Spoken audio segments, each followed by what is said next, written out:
Good evening and welcome to Nashville. I'm Alan Jackson. For those of you who've been watching this show, I can tell you something that you may realize already. We only report the truth.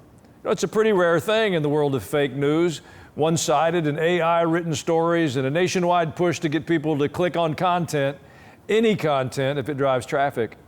Well, which brings us to our guest tonight, the President and Executive Director of the Daily Signal. Rob Bluey, welcome to our show. Well, it's great to be with you. Thank you. And that word that you just mentioned there is so critically important. Truth. That's what we're all after. Amen. Well, can you begin by describing the current state of the media landscape compared to 10 or 15 years ago? Absolutely. Well, we are seeing a lot of disruption in the media landscape for sure. That's a combination of social media now becoming the predominant way that Americans get their news. They're no longer reliant on a handful of television networks where they tune in at 6:30 every evening or get the newspaper even delivered to their front doorstep. The digital media landscape has given really a democratization, if you will, of how different voices have been able to rise up. And you saw this most complete in the presidential campaign of 2024 when you had Donald Trump essentially skipping a lot of the traditional stops that you would make in terms of the media landscape, and instead going to podcasters and other social media influencers to get the message out. Well, President Trump has been calling out the news networks that publish dishonest stories and suing them. He's won a number of cases, and so too did the First Lady recently. One of the big three legacy networks has just made a big change at the top. CBS News has brought in an editor-in-chief and a fact-checking executive who, while not journalists, they're not completely anti-everything Trump. Do you think CBS can straighten itself out and practice genuine journalism? I think that the culture at CBS is going to make that challenging for Bari Weiss in her new role atop the company. However, I give her credit for attempting to try. She has obviously been somebody who's been a leader in the disruption that we've seen take place in our media landscape. You mentioned Substack. Substack is, in many cases, a platform where journalists and everyday Americans can go and consume news and information, whether it be about national or international issues or local issues in your own community. And so that platform itself has been revolutionary in terms of how the news is shared. Now, the challenges at CBS run pretty deep. I mean, we know that that is a network that has struggled to tell the truth and has dealt with bias against conservatives and Christians for decades, if not longer.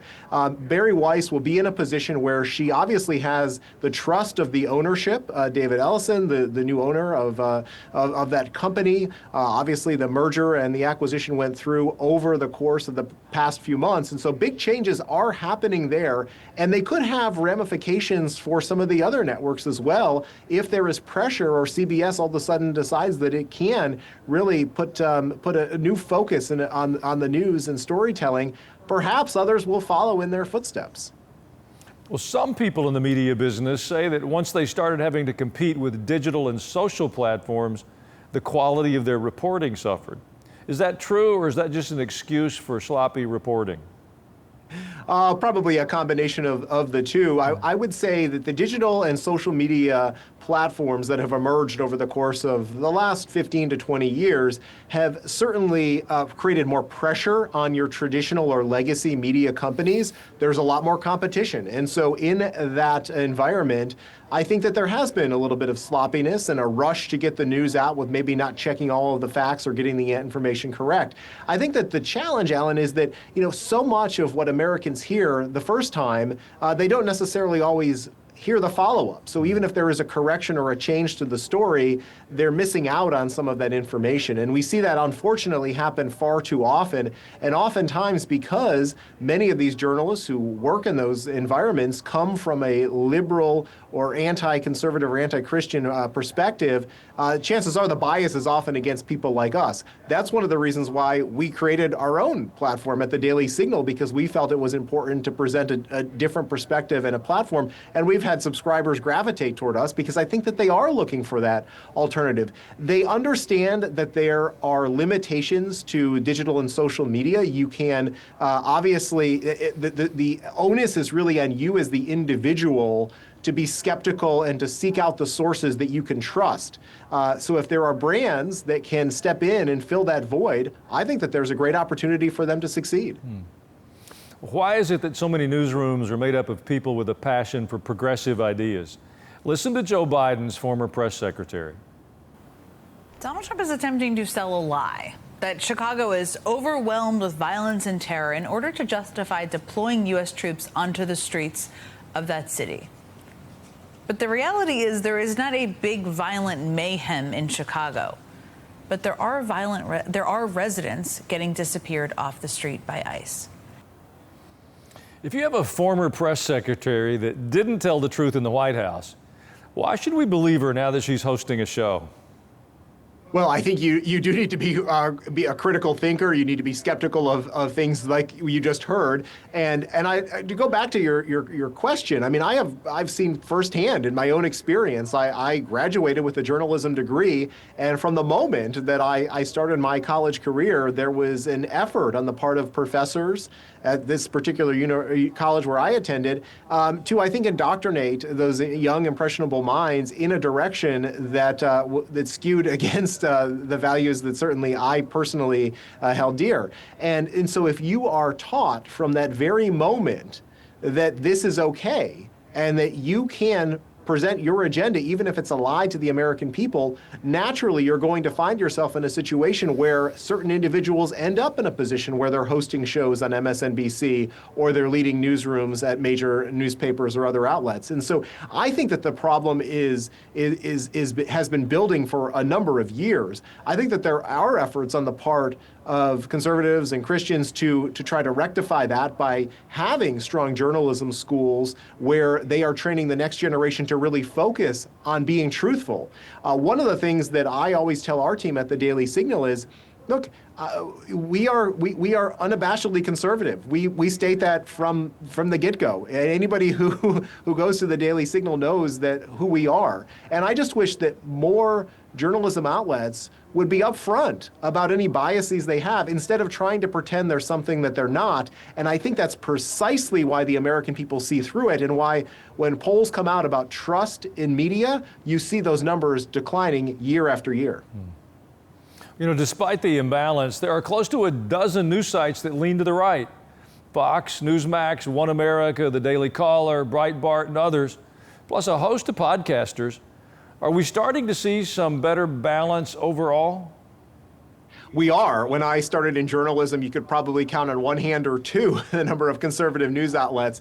And so there has been certainly an explosion of different conservative news entities, whether it be on TV, radio, obviously the success of talk radio hosts, and then in particular in the digital space. And so there are more opportunities now for conservatives to seek careers in journalism and media. I think it's important for them to have a balance. There are a lot who want to do punditry or commentary. I think the investigative reporting, the original journalism, those are all critical things that need to be focused on. There's so many stories in our world that need to be told. There's certainly no shortage of journalists who could tell them. And so I think that you're starting to see a greater balance. One of the things that you're also seeing are the institutions in places like Washington, D.C., recognizing that it's not just the legacy news organizations that deserve a seat at the table.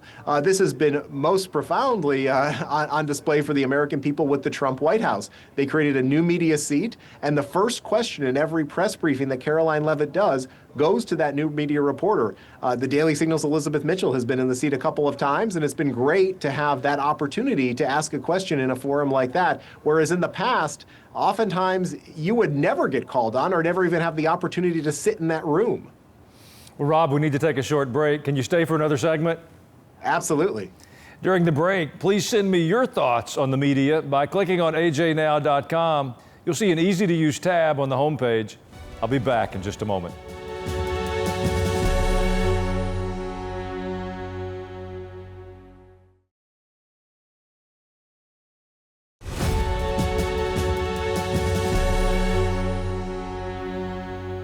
We're back now with Rob Bluey, the executive editor of the Daily Signal.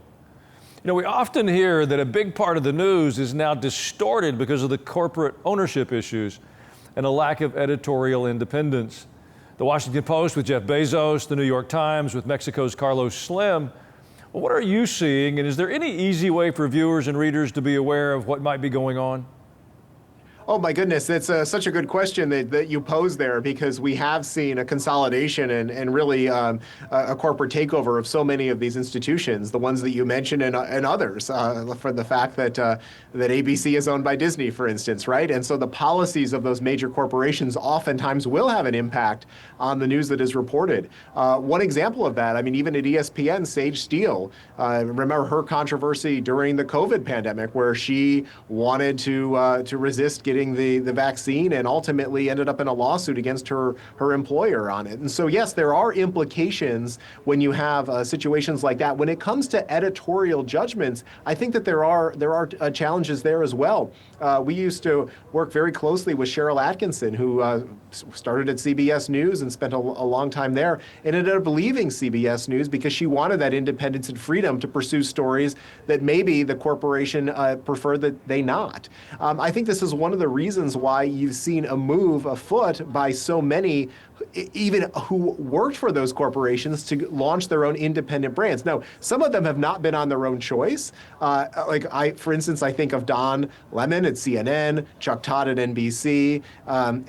They've decided that they can thrive on their own as an independent journalist as opposed to working under a corporate structure. And so I expect that you will continue to see moves like that, Alan, and it'll probably happen not just among those legacy media outlets, but given that individuals are able to create their own and build their own platforms and have some success doing it with social media, it'll probably happen for Americans that you may not have ever heard of, and they will be able to find success doing that if they are able to develop a niche or a particular area of specialty that they can report on. Beyond the known news outlets, information these days is often shaped by social media and the algorithms that are programmed to keep readers on their sites. How big a problem is it in presenting the truth?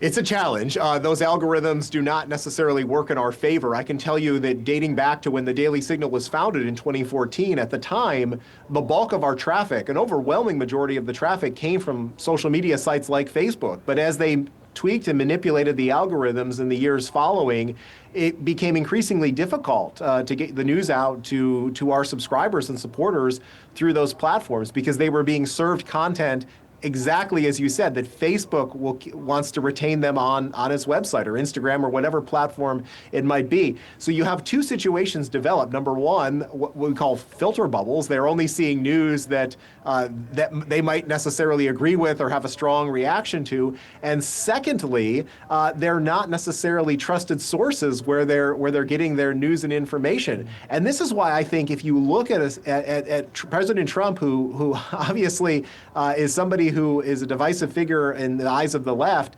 I sometimes see information that people who don't like the president sharing that is completely untrue and false. And yet it's spreading like wildfire on these social media platforms. So a big challenge, and why everybody needs to really be discerning and seek out the truth.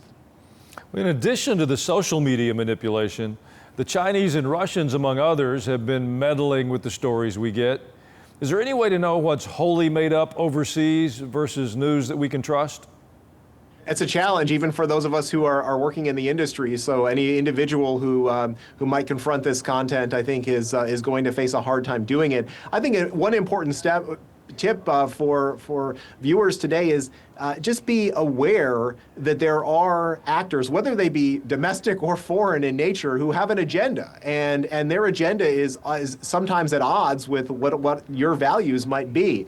It's one of the reasons why I think we should be very careful about using platforms like TikTok, which we know has spread information at the behest of the Chinese Communist Party, which is not necessarily in the best interest of the American people, including our young kids, who become addicted to these social media platforms and spend hours of their lives every day consuming the content, which has led to all sorts of mental and behavioral issues with them. And so Alan, it's increasingly important, I think, for parents to take an active role, but every individual American to just be aware that their best interests might not be at heart on these social media platforms.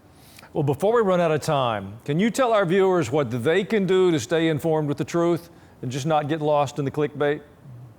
Well, absolutely. I like to say you should have a balanced news diet. So don't rely on a single source, but try to seek out other sources that you can trust. Certainly, I hope the Daily Signal is one of them, as well as your show. There's so many different places that you can go these days for information. And the last point I'd make is I talked a lot about values. If a news organization doesn't necessarily align with your values, or you find that the information they're presenting is untruthful, then turn it off. There's nothing that's requiring you to subscribe, and find another source that you can trust. Well, Rob Bluey, thank you for your time today. You can see more of his work at the Daily Signal. Thank you. Thank you, Alan. Hope you'll come back again when there's more to report. Absolutely. In a moment, the hope that still exists each and every day. I'll be right back.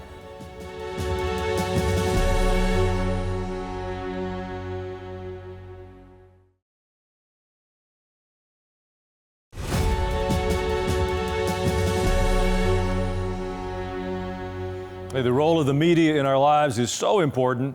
One of the key things when God moves and when He calls people to significant shifts is that He gives them imaginations of what's next. Well, I don't think ABC, NBC, and CBS are going to be swept from the face of the earth in a tidal wave. They're going to continue to exist, but there are new voices, new platforms, new expressions. Truth is being told. Things are being uncovered that they've desperately tried to hide. The absurdity of the lies is becoming more clear every day.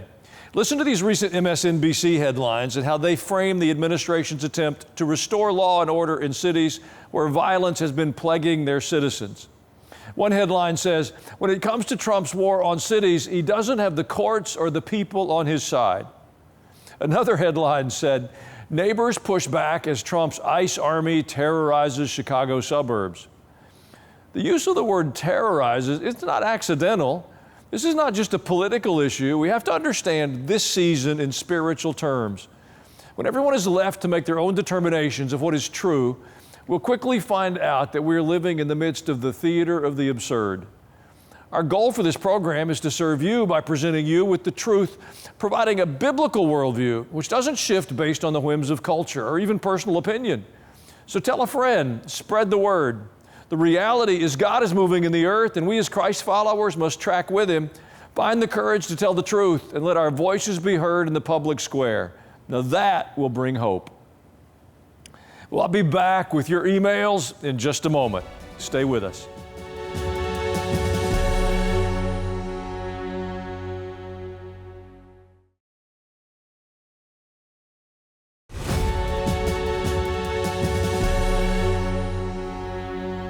Thank you for spending a few minutes of your day with us.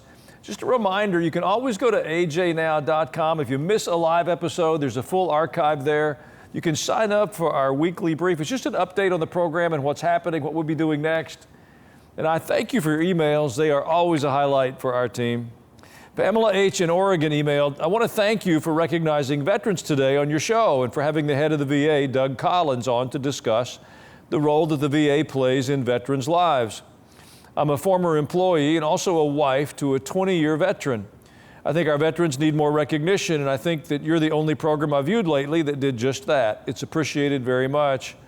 Well, thank you, Pamela, and I agree with you. I think our veterans deserve the respect and honor that should come from their service to our country. We all know that's a cliche, but it's more than that. Freedom isn't free.